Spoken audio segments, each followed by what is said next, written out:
Father Thomas Daly was appointed in 2013 by Archbishop Chaput to be the inaugural John Cardinal Foley Chair of Homiletics and Social Communications here at Overbrook at St. Charles Borromeo Seminary. And through lectures, workshops, courses, and conferences, the Cardinal Foley Chair is dedicated to promoting the work of priestly formation, ecclesial participation, and professional dialogue in the realm of mass media and social communications. Father Daly is a priest of the Oblates of St. Francis de Sales, and we're so delighted to welcome so many of his brother Oblates here with us this evening, in a very special way, Father O'Connor, a member of the Board of Trustees also, and so many from the community at de Sales University, where Father has been on the faculty for more than 25 years. He is the founder of the Salesian Center for Faith and Culture, and now holds also the Father Louis Brisson Chair in Salesian Spirituality. To Father O'Connor and the whole de Sales community, thank you for lending us Father Daly this year. And he has mysteriously been unable to find his car keys, and the doors are locking. You know, he's not able to get out. But I suppose at some point he's going to have to come back. But he earned his doctoral degree in sacred theology from the Pontifical Gregorian University in Rome, where he completed his dissertation on the biblical book of Job, which is very good for late January to think about.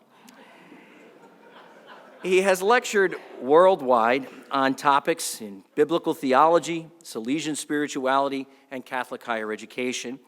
He's written and edited and translated 6 books and more than 40 articles in a variety of publications in the United States and abroad. He has also served as a feature editor on the op-ed and religion pages of the Morning Call, the newspaper in the Lehigh Valley, and has appeared on radio and television in both local and national markets. Father Daly entered the religious congregation of the Oblates of St. Francis de Sales in 1980 and was ordained to the diaconate in St. Peter's Basilica in Rome in 1986 and ordained to the priesthood in St. Anthony's Church in Wilmington, Delaware in 1987. Please join me in welcoming Father Thomas Daly.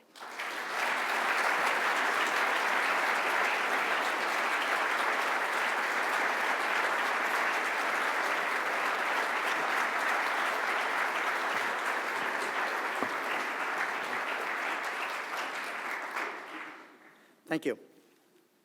Your Excellency, Archbishop Chaput, Bishop Thomas, brother clergy, fellow faculty, eager seminarians,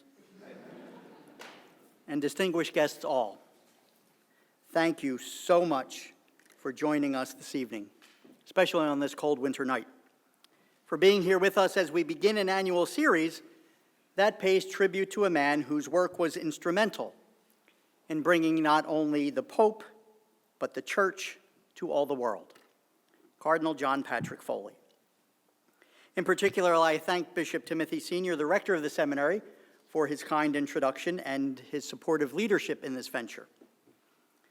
And kudos to the film crew from Catholic News Service for that documentary you just saw, with special thanks to Tony Spence, the editor-in-chief, who is here with us this evening.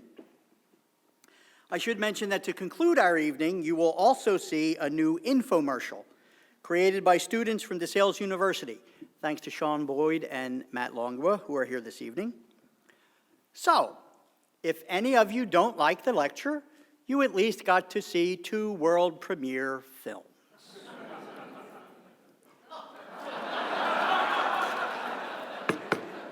Good night.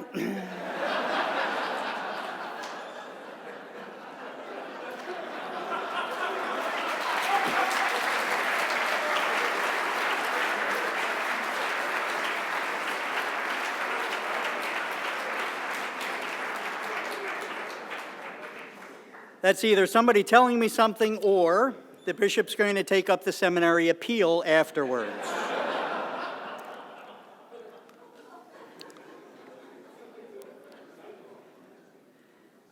It's all right, I can still see. Anyway, I had a lengthier introduction written, but a lot of that was taken up in the documentary that you just saw about Cardinal Foley.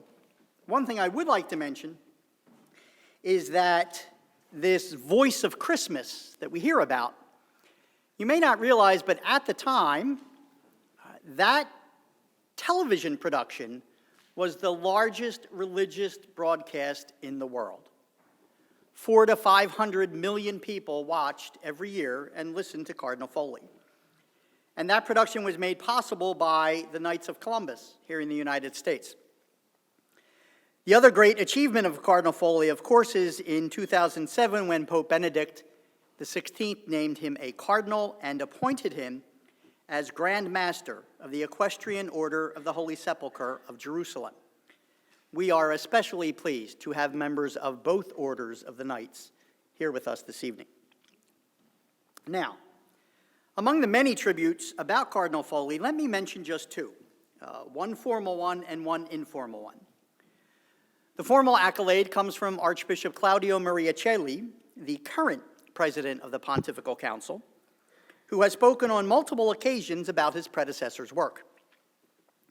In his view, Cardinal Foley made it possible to see the face of a church capable of speaking to the world with cordialness and to dialogue with it in maximum openness without ever putting aside the truth or its reasons. He also added that Cardinal Foley had the tone of one who did not see enemies or adversaries, but people before whom he could make the benevolence of the Lord transparent, just by way of a friendly welcome. The informal praise comes from Father Tom Rosica, whom, as you heard, directs the Salt and Light Television Network. He also works as the English language liaison for the Holy See Press Office. He's actually the one who said, in an email to me, that Pope Francis would have loved Cardinal Foley, and Cardinal Foley would love Pope Francis. Father Rosica, along with his television crew, joins us this evening, all the way from Canada, and we are grateful not only for his presence, but for his tireless efforts, like those of his mentor, in communicating the faith to the world. Now, I certainly believe the formal comment about Cardinal Foley, but I've been wondering about the informal one. Oh, I agree with it, of course. But I've been trying to figure out the reasoning behind both parts of Father Rosica's assertion. To see why Pope Francis would have loved Cardinal Foley, all we need to do is recall the comment made by John Allen, the longtime Vatican correspondent, who once claimed, in print, that Cardinal Foley was the nicest guy in the Vatican. What stood out for Mr. Allen was the Cardinal's ever-present humor, coupled with honesty and humility and the heart of a pastor, traits which are likewise evident in our Holy Father. But to see why Cardinal Foley would have loved Pope Francis, that takes a bit more reflection. Perhaps because Cardinal Foley was a man of great loyalty, he would naturally esteem his boss. Perhaps because they were both Jesuit educated, he would appreciate another who knew how to speak always in 3 points. Or maybe the pun-loving cardinal would simply enjoy the Pope's tongue-in-cheek commentary. You see, Cardinal Foley would often say that, as you kind of heard, working for the church offers little by way of pay, but the retirement benefits are out of this world. And of course, Pope Francis recently quipped that both the faithful and the ordained ministers suffer because of homilies. The laity from having to listen to them, and the clergy from having to preach them. Actually, I think their mutual appreciation would run much deeper, and I'd like to explore that in more detail in this inaugural lecture. In deference to both the Cardinal and the Pope, and as a fellow alumnus of a Jesuit university, I will endeavor to develop this talk in 3 points. What I imagine Cardinal Foley would love especially about Pope Francis is his journalistic style, his evangelical message, and his digital discipleship. Now first, both the Cardinal and the Pope share an attitude and an ability that could commonly be called journalistic.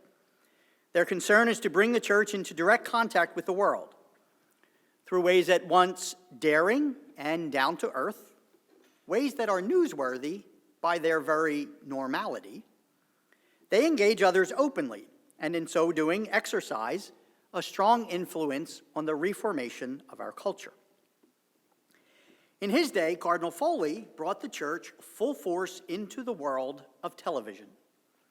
In addition to the annual Christmas Mass, this was most evident in all that he had to do behind the scenes to make the coverage of Blessed John Paul II's funeral available to the whole world. He also anticipated the expansive potential of the internet and managed to obtain the .va domain name for the Vatican. Whether online or on screen, he saw the real value of journalism, once telling a group of new bishops that the opportunities offered for the proclamation of the message of Christ and his church are irretrievable. So we should be ready to respond, not at our convenience, but when the media make their requests. So it's no wonder then that communications professionals not only respected him as a churchman, but also admired him as a colleague. Pope Francis, too, has been lauded for his effective public relations. He engages the world through forms of speech not typical of papal teaching, such as his brief meditations at daily Mass or his lengthy interviews with journalists. This actually led one church observer to claim that the Pope's influence appears inversely proportional to the official character of his words. In those words, the Pope's rhetorical style freely makes use of Socratic questions and wildly imaginative expressions. Who could forget his references to airport bishops, or smarmy priests, or those little monster seminarians, or joyless Christians whose faces look like pickled peppers? But because his candor is suffused with personal authenticity, the Pope's words cut straight to the heart, as they illumine for us the way to a deeper understanding of our real purpose in life. And the scores of images we see of him each day make abundantly clear that he practices what he preaches. Indeed, this Pope demonstrates the gospel as much, if not more than, he interprets it. Put simply, he shows by example what he often says about our need to accompany others. And the multiple accolades he has received from the media suggest that the world has taken notice. One could say of the Pope, as Archbishop Chaput did of Cardinal Foley, that by the sheer force of his personality, he draws people to the faith and to himself.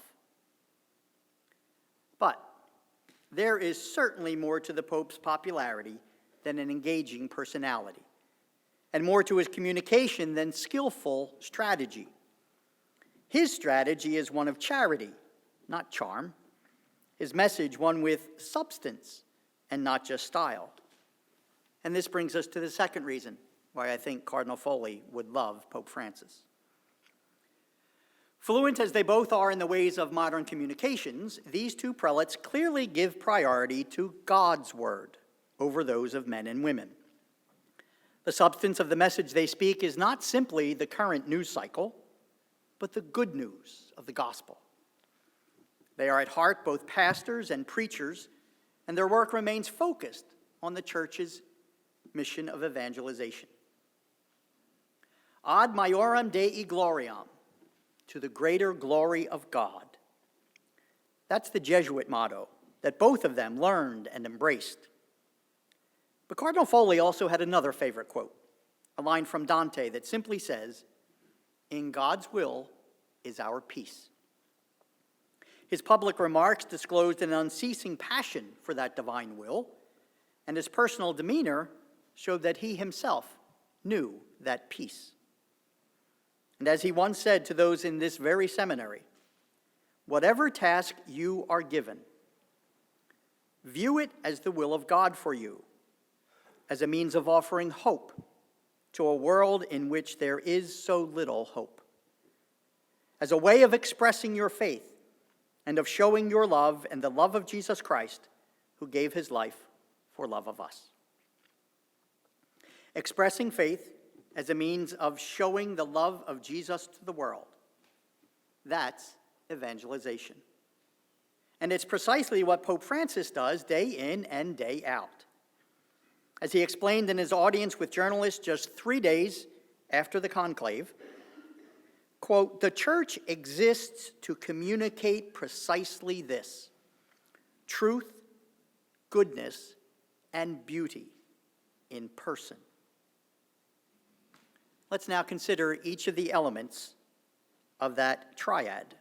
For Pope Francis, the truth is that of the gospel, that stream of faith in God's gift of redemption that we profess as Christians. That gift appears in person in the life and death and resurrection of Jesus Christ. It takes the form still today of that experience of mercy, which the Pope reminds us is the primary message we are to preach. Because education in the faith only comes after the proclamation of the truth of salvation, and as a consequence of it. Without first knowing the truth that God loves us, by cultivating a relationship to the one in whom we believe, catechesis and dogma or moral teaching will simply not be heard. And that hardness of hearing happens to hold true even for those of us who already believe it. Hence, evangelization must be ever new. Once heard and taken to heart, the truth implicates each of us in goodness. The love of God, both God's love for us and ours for God, necessarily leads to love of neighbor. This is the nearness to others that Pope Francis unceasingly calls for as the social consequence of our faith. Now, despite the recent rants of some commentators, the Pope's exhortation to befriend the poor does not signal the adoption of Marxist liberalism over and against any trickle-down economic policy. Rather, as an evangelist, the Pope is trying to cultivate a Christian attitude, one based firmly on the inherent dignity of each and every person on the planet. It is, as Elizabeth Kennedy calls it, a trickle-down transcendence that should lead to concrete action on behalf of those less fortunate than ourselves. Just think about why the Pope hugs so many people. It's not merely for a photo op.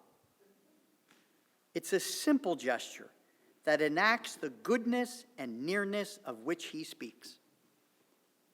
And it works. It positively affects the people who receive it and every single person who sees it. Maybe we should all try to hug more often, and also do whatever else we can to alleviate the plight of those who suffer. Now, when that goodness is exercised, persons will know the beauty of which the Pope speaks, a beauty experienced and expressed in joy. So prominent a theme in the Pope's speaking. Joy is what we receive when we know the truth of God's merciful love, and what we share when we show goodness to those to whom we draw near. No wonder, then, that the beauty of faith expressed in joy is the focal point of Pope Francis's first apostolic exhortation. In that document, Evangelii Gaudium, he speaks of joy, 59 times, in fact, as the antidote to the world's desolation and anguish. Joy gives impulse to the missionary paradigm and action of the church. Joy generates the strength by which to face the challenges of being publicly committed to the faith. Joy is the reality that makes peace possible in a common good for all. Joy reflects the power that comes from and leads to being spirit-filled. Truth, goodness, and beauty. That's the substance of evangelization, the message of mercy and nearness and joy that is the Church's unending mission to proclaim. That existential triad finds its fullness in the person of Jesus Christ. And today, it also comes to expression in his vicar, Pope Francis. As Catherine Jean Lopez summarily remarked, over the last 8 months, many people of varied and no creeds keep taking note of Pope Francis with a hopeful curiosity. They're inspired, they're consoled, they're surprised. People see him embracing the sick, living humbly, and engaging people from all walks of the church and of life. People see a man of joy, and they want something of it. They want to follow.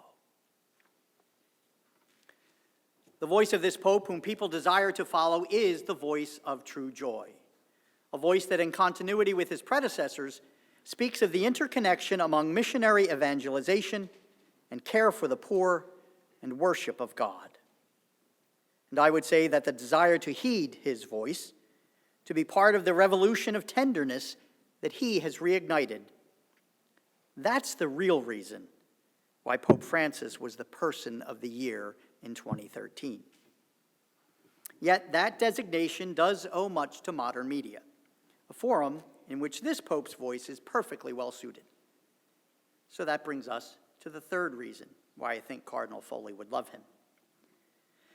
Just last month, we celebrated the 50th anniversary of Inter Mirifica, the document from the Second Vatican Council that, for the first time ever, championed the media of social communications in the Church. That decree certainly led to much more work for Cardinal Foley, who once mused about our world as an interconnected globe humming with electronic transmissions, a chattering planet nestled in the provident silence of space. When he got back to Earth, he maintained that the means of social communication contribute to determining culture, not just respecting culture, but determining it. Though perhaps without intending to do so, Pope Francis is certainly playing a crucial role in determining the Church's culture of communications. He clearly understands that the digital highway is one of those streets onto which the Church must go if it is to reach people where they are. And despite the risk of accidents on that street, which do happen when his words are misunderstood or misappropriated, the simple fact is this: Pope Francis continues to enjoy worldwide attention precisely because his words and images are online. There, his message is shared with the rapid speed and global reach that social media now make possible. Digital communications may not allow him to demonstrate the poetic flair and philosophical genius of John Paul II, or the academic acumen and theological breadth of Benedict XVI. But they do enable Francis to continue the mission of being pontifex, that is, the bridge builder between the Church and the world. Now, of course, to his nearly 11 million followers, pontifex signals the Pope's handle on Twitter. This and other forms of social media are fast becoming a well-traveled bridge to and from the Vatican, the first successor of Peter to launch a mobile app.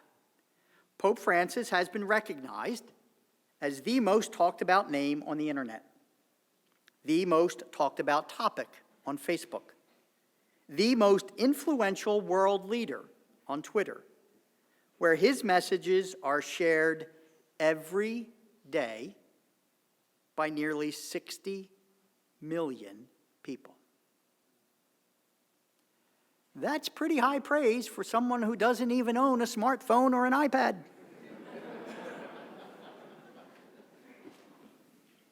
The Pope effect created by modern media is undeniable. Whether or not it will translate the world's fascination into church-going participation, well, that's something still to be seen.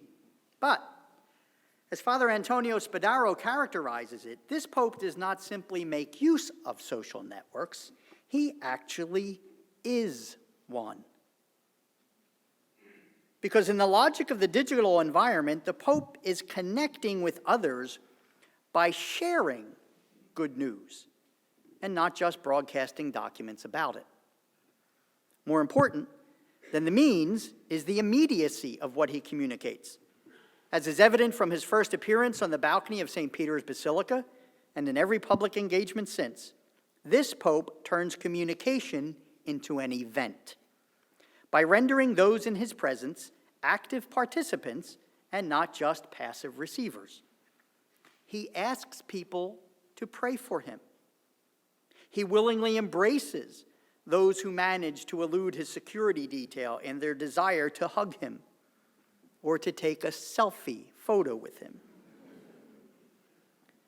But when those images go viral by way of social media, the world sees and hears the evangelical message in a way to which it is now accustomed, and by which it is clearly pleased.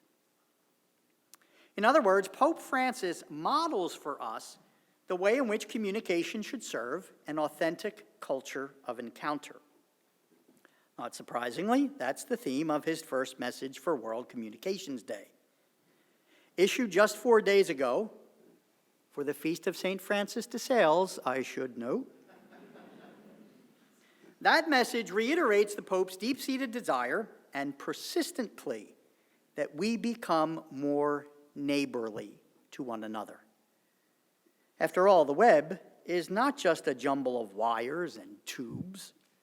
It's a network of people, real, not virtual people. People who seek hope and long for salvation, and who should be able, even in cyberspace, to encounter Christ and experience the beauty of our faith. Recalling the parable of the Good Samaritan, Pope Francis teaches us that really connecting with people entails much more than marketing or messaging. Instead, he says, we need to be available to one another by means of attentive listening, to be in dialogue with one another out of respect for differing points of view, and to be personally engaged in the lives of one another as fellow citizens of the digital world. And that, I would add, is how friends become brothers and sisters, how likes lead to real relations, and how social communication generates true communion. This evening, I hope our encounter here has been authentic and worthwhile. This public lecture series is but one way St. Charles Seminary hopes to be more neighborly as we contribute to the Church's work in the realm of mass media and social communications. In the last major document promulgated during Cardinal Foley's tenure at the Pontifical Council for Social Communications, John Paul II wrote this: "The rapid development of technology in the area of the media is one of the signs of progress in today's society. Given what has happened since, that may well be the most understated opening sentence of any church document. Meteoric describes the speed, and revolution the extent to which social communications have changed the world." Even without divining the future, the soon-to-be St. John Paul II recognized that communication permeates the essential dimensions of the Church, which is called to announce to all the joyful message of salvation. For this reason, he says, the Church takes advantage of the opportunities offered by the communications media as pathways providentially given by God to intensify communion and to render more penetrating the proclamation of his word. One such pathway, we believe, is this newly established John Cardinal Foley Chair of Homiletics and Social Communications. The mission of the Cardinal Foley Chair includes, surprise, surprise, 3 particular tasks. The first deals with forming seminarians to become servant leaders in the Church. Their age may suggest that they are already of the generation which is native to the world of new media. But these current digital consumers will quickly be surpassed by the next generation in terms of being thoroughly immersed in and profoundly affected by the culture of digital communications. And so now, and even more so in the future, priestly formation must attend to this cultural reality. And the reality is this: the digital world is not simply a realm of advanced information technology or a specialized means of communication. The paradigm that governs our conception of the media today is no longer that of an instrument or even an environment. Rather, as Archbishop Celli describes it, the media forms a connective tissue that functions as the nervous system of our culture. As such, social media exercise a decisive impact on how we think about truth, how we relate to others in goodness, and how we share our appreciation of beauty. Archbishop Celli spelled out the implications of this reality to those at the recent Synod of Bishops on the New Evangelization, when he said this: "If the church is not present in this space, if the good news is not also proclaimed digitally, we run the risk of abandoning many persons, for whom this is the world in which they live. This is the forum where they acquire news and information, develop and express their opinions, engage in debate, dialogue, and seek answers to their questions." From this, it follows that the virtual world should no longer be considered a substitute for or a diversion from the real world, no longer something simply to be turned on and off. So too, online relationships should not be considered any less real or less authentic than those developed offline. Why not? Because as Father Spadaro points out, life in the digital world is just that. Life, which is integral and indivisible, though it is expressed in a variety of ways. Consequently, the theology of social communication needs to be a formal part of seminary education. And I'm saying this not just to try to keep my job, because I do have one at a university that I will be returning to next year, right, Father? Yeah, okay, good. Rather, I make that observation because the communication of the gospel, as witnessed by his life and as preached by his words, is and should be the future priest's primary task. Speaking at a conference celebrating the 50th anniversary of Inter Mirifica, Monsignor Paul Tye, the secretary of the Pontifical Council for Social Communications, put it this way: "What seems like a minor argument in a curriculum filled with numerous elements should instead be seen in the broader light of the very finality of formation, inasmuch as communication touches every dimension of the activity of a priest." To highlight this dimension, I think that the United States Conference of Catholic Bishops should make room in the program of priestly formation for the required study of cyber theology. Now, assuming he doesn't get fired for having just said that, the second task for the Cardinal Foley Chair focuses on ecclesial participation, which is to say that we need to enable the faithful to announce Christ in the digital age. That, in fact, was the theme of the recent plenary assembly of the Pontifical Council for the Laity. To the members of that assembly, the Holy Father stated, "It is indispensable to be present on the web, always with an evangelical style, to reawaken the insuppressible questions of the heart about the sense of existence, and to indicate the way that leads to him who is the answer, the divine mercy made flesh, the Lord Jesus."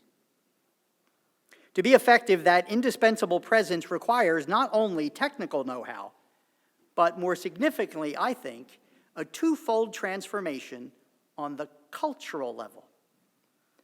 On the one hand, we need to adopt a different language, one more suitable to the new media. Archbishop Celli was the one who explained to those at the Synod that the Church is in the habit of preaching, teaching, and issuing declarations. But the style of discourse in the digital forum is spontaneous, interactive, and participative.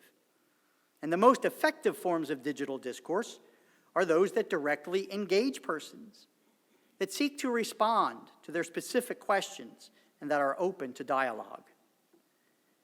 As a result, we have to change from our heavy reliance on written texts to a different mode, a language, he says, that is rooted in the convergence of written word, sound, and images. On the other hand, that language also needs to find a new voice. We need to move beyond seeing church communications as simply the priest speaking from the pulpit to a congregation that sits back and, hopefully, listens.